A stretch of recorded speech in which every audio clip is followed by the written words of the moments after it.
Match पे आपका स्वागत है। फिर देखिए बच्चे आगे एमसीक्यू करते हैं हम ड्यूअल स्पेस के। जिसने भी थ्योरी पढ़ी हुई है यानी कि इसका पार्ट नंबर 1 पढ़ा हुआ है ड्यूअल स्पेस का, सारे एमसीक्यू उसके आराम से हो जाएंगे एडविन अंदाज में। तो देख बच्चे पहले एमसीक्यू पे आता हूं मैं।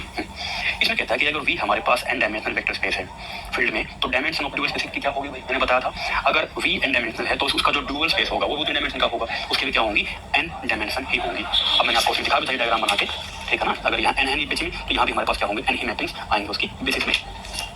ना उसके बाद आते हैं क्वेश्चन नंबर 2 पे भाई।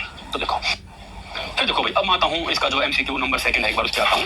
तो देखो कि सेकंड नंबर पे एमसीक्यू हमारे पास क्या है, इसमें ये कहता है कि if dual basis of the basis set, ये हमारा बेसिस सेट है तो देन बी डैश क्या होगा, ये बताया हमने। तो ये जो डायग्राम है ये थोड़ा सा यहाँ पे कटा पिटा हो गया था, दोबारा फिर से देखो। ये देखो भाई हमारे पास क्या है, थोड़ा बड़ा बनाना पड़ेगा जल्दीबाजी में कम डायग्राम के लिए है। चलो यहाँ कर लेते हैं, ये फील्ड ले लिया हमने, ये आपको सिखाने के लिए है। जो भी इमेज बनती है माइंड में वो बस यहाँ सामने होती है हमको। अब ये फील्ड है, इस फील्ड में भाई यहाँ देखो एक वेक्टर हो गया, ये वेक्टर हो गया। अब इसका हूबहू देखो कैसे, अब ये बता था कि इसकी बेसिस में 3 एलिमेंट है। एक तो क्या है हमारे पास बेसिस में एलिमेंट है 1 0 0, दूसरा है 0 1 0, तीसरा है 0 0 1, क्योंकि बेसिस सेट है ये क्या है, बेसिस सेट। बेसिस है तो क्या होगा, ईच एलिमेंट इसके इसी से बने होंगे। इसी से मान लीजिए यू बिलोंग करता तो इसी से बना होगा। यू क्या होगा, सबका कॉम्बिनेशन, इसका भी और इसका भी इन कॉम्बिनेशन होगा, कॉम्बिनेशन होगा ना। अगर कॉम्बिनेशन है ये यू तो कैसा कॉम्बिनेशन है भाई, देखो कि फील्ड में कुछ एलिमेंट होंगे, जैसे कि मान लीजिए ए है, बी है, सी है फील्ड से।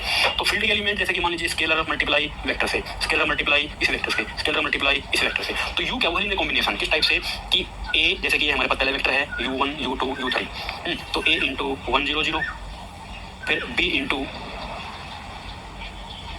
0 1 0 और सी इंटू 0 0 1।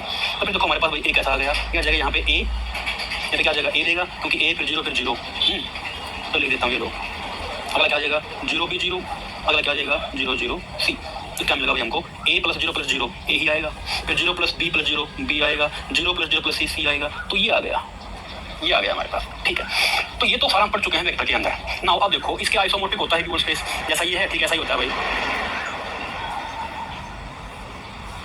ये आ गया हमारे पास। अब ये देखो कि जैसा कि ये बेसिस है, अब जितने एलिमेंट इस पे हैं नीचे बेसिस में उतनी ही मैपिंग चलेंगी, मैपिंग क्या आएंगी इसमें उतनी ही आएंगी, 3 मैपिंग बनेंगी। जैसे कि ये बन गई मैपिंग 1 2 3, ये पहली वाली F1,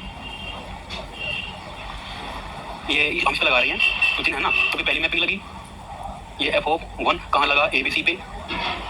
फिर अगला F2 इस पे लगा ABC पे। फिर अगला F3 ये लगा है ABC पे। तो देखो कि क्या क्या देंगे भाई, तो स्टैंडर्ड है, they are the standard mapping. अब देखो पहला वाला आया था इसमें, तो इसमें क्या जाता है A 0 0, तो ये यहाँ पे केवल A देगा, दूसरा क्या देगा इसमें B देगा, तीसरा क्या देगा इसमें C देगा। बस डायग्राम से हमने सारा कर लिया ये, बाकी इसका जो बुक इस मेथड है वो तो काफी लंबा चलेगा। आई होप आप कभी जिंदगी में बोलोगे नहीं इस प्रकार के क्वेश्चन होते हैं। तो डायग्राम से हमने देख लिया है। Now this is the diagram for second MCQ. ये क्या है, डायग्राम फॉर सेकंड एमसीक्यू।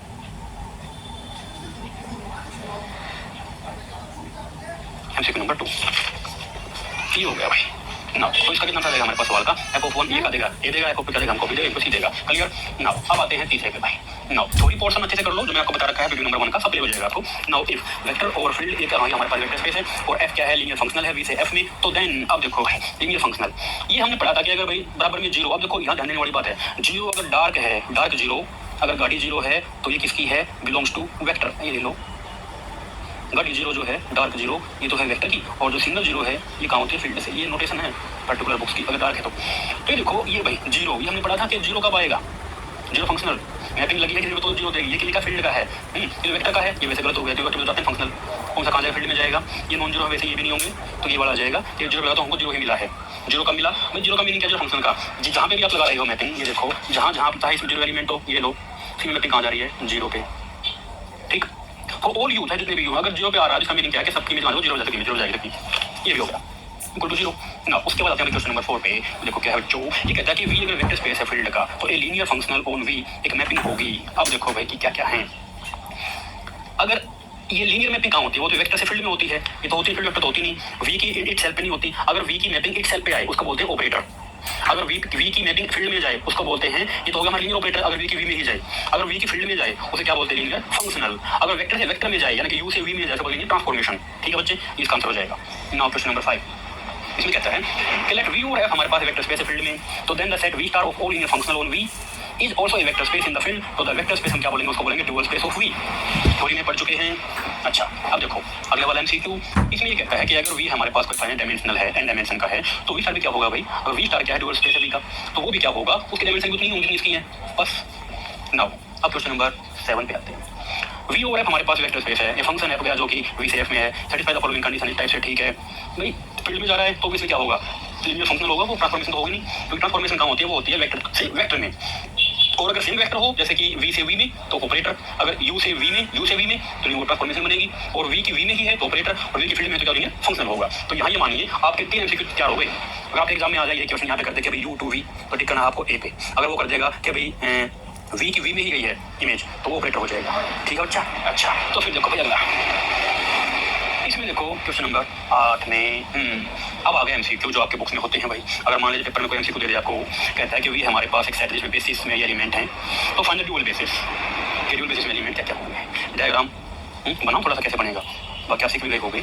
अगर ये हमारे पास कोई भी फील्ड है और इस फील्ड में एक ये यहाँ वेक्टर है वी, तो इसका वो बहुल मिलता जुलता जितने बेसिस में एलिमेंट होते हैं, यहाँ एक हमको और मिलेगा, उसका नाम देते हैं वी स्टार। तो इसकी बेसिस में हमारे पास इतने एलिमेंट दे रखे हैं भाई इस टाइप से। देखो कि क्या क्या इतने एलिमेंट है।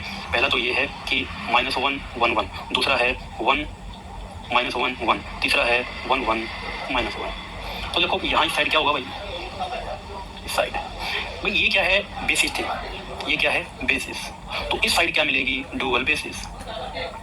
इसके जैसे ही वहाँ भी इतने एलिमेंट, अब देखो कि कैसे होंगे भाई, मैंने आपको बताया था।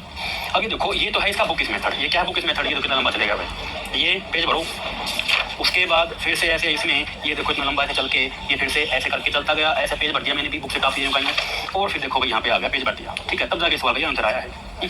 जबकि हमने भाई ये मैंने बताया था बेसिस क्या होता है, ध्यान से अगर आपने पढ़ा हो बेसिस क्या होता है भाई, लीनियर कॉम्बिनेशन होके जो भी यहाँ एलिमेंट आता है इनका कॉम्बिनेशन होके, फील्ड में जो भी एलिमेंट है उनसे कॉम्बिनेशन होके जो भी एलिमेंट आता है